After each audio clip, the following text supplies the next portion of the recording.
Samantha from Booklady.com, and I'm here to teach you English. Today, we are going to learn 7 idioms related to music. Let's get started. The first idiom I'm going to teach you is "and all that jazz." And all that jazz means the same thing as "and other similar stuff," or "and other similar things." We use it at the end of a sentence the same way that we use etc. For example, at an electronics store, someone may tell you, we sell televisions and all that jazz. This means that they sell other related items, like computers and DVD players. Or, I might be late for work. I still have to brush my teeth and all that jazz. I can't go to the party tonight.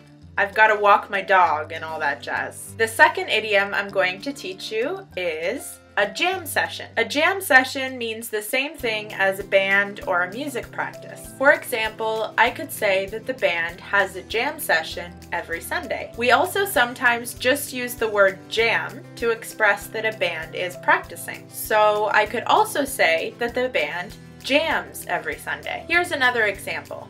The band used to practice once a week, but now they only have a jam session once a month. The next idiom I'm going to teach you is change your tune. To change your tune means to change your opinion about something, usually from bad to good. When you have a negative opinion at the beginning, but then you realize that you could benefit from this thing, you might change your tune or change your opinion. For example, he was against the idea in the start, but when I told him how much money he'd make, he changed his tune. This idiom is not always used to show advantages. Sometimes we just use it to show that we've changed our outlook about a situation.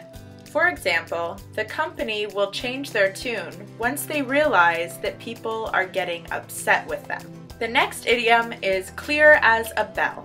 When something is clear as a bell, it's perfectly understandable, or you can hear it perfectly. For example, your neighbors are very, very noisy, so you complain to your landlord. You say, "Through the wall, I could hear my neighbors yelling, clear as a bell." Another example might be to show that you understood what someone told you. "Andrea, do you hear what I'm saying to you?" "Yep. Clear as a bell." The next idiom is to face the music. To face the music means to accept the negative consequences of your actions. When you do something bad, it usually has consequences. When you have to deal with or handle those results, it's time to face the music. For example, after failing his math test, Tom had to go home and face the music. He was in trouble with his parents. Here's another example. Amy broke the new printer at the office. She had to face the music when her boss returned from lunch. The next idiom is music to my ears. If something is music to your ears, it's exactly what you want to hear. We use this idiom to show that we are very happy or very pleased with something that we hear. Let's say you really hate one of your colleagues at work. One day, you discover that he quit the company. So you say to your friend, "The news of John's resignation was music to my ears. I have hated him for years." Here's another example. "There's a 25% off sale at the mall today? That's music to my ears.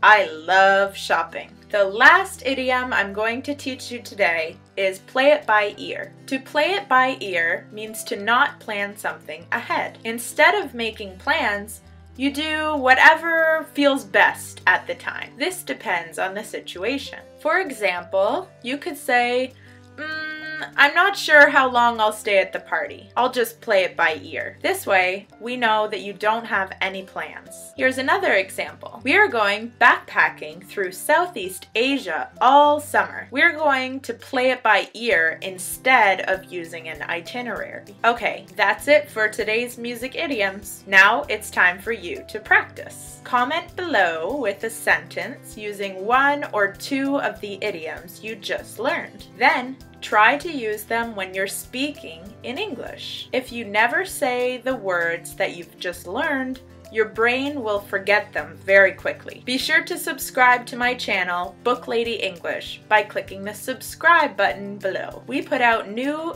video English lessons every Sunday. We also like to share lots of English tips on Facebook and Twitter. You can find us at facebook.com/BookLadyEnglish or on Twitter at Booklady English. Most importantly, make sure you check out our website, www.booklady.com. We have a blog full of English tips. We also have lots of really great, fun, and experienced English teachers. Our private lessons start at $13 an hour. Try one now. See you next week.